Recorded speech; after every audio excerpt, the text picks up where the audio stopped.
আমার ছেলে তো এরকম আছিল না, তারা যখন রিমান্ডে নিছে তখন যখন কোর্টে উঠাইছে তখন সে দিব্যি ভালো মানুষ।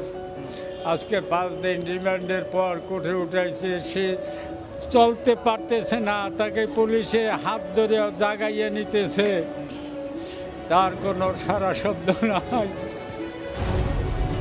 সে নিস্তব মুমূর্ষু অবস্থায় মরা মানুষের মতো তারে টানিয়ে নিয়ে আসছে পুলিশে। আমি তো সাথী এরকম পাশে আমি বাবা বাবা করতেছি, তার কোনো খেয়াল নাই, দুনিয়ার কোনো খেয়াল নাই। সে তাকাইতে পারে না আমার দেখে আমি বাপ নাকি, এই বোধ শক্তি তার শরীরে নাই। নির্যাতনের শেষ নাই যা দিছে, এতে একটা সুস্থ মানুষ এভাবে অসুস্থ হয় না।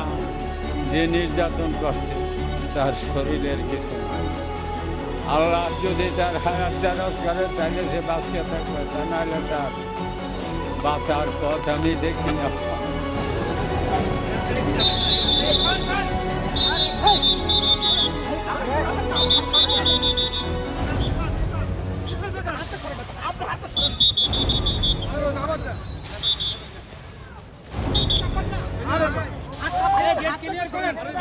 আরে আপনি যাবার দেন না।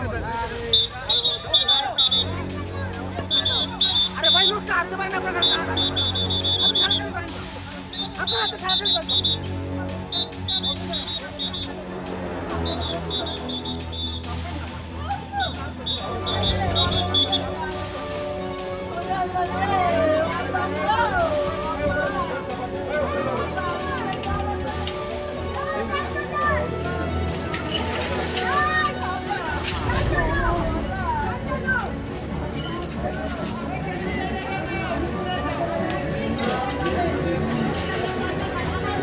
তাকে প্রচণ্ড টর্চার করা হয়েছে, ঝুলিয়ে পিটানো হয়েছে। ইভেন আজকে সকালে যেদিন শেষ নিয়ে আসবে সেদিনও তাকে ফুটবলের মতো খেলার মতো তাকে লাথি মারা হয়েছে এপাশ থেকে ওপাশে।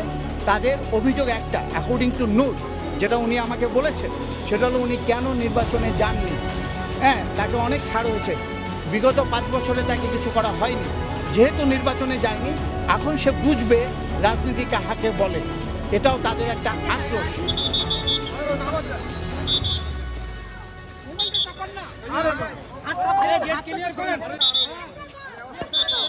আরে ভাই লোকটা আসতে পারেন আপনারা।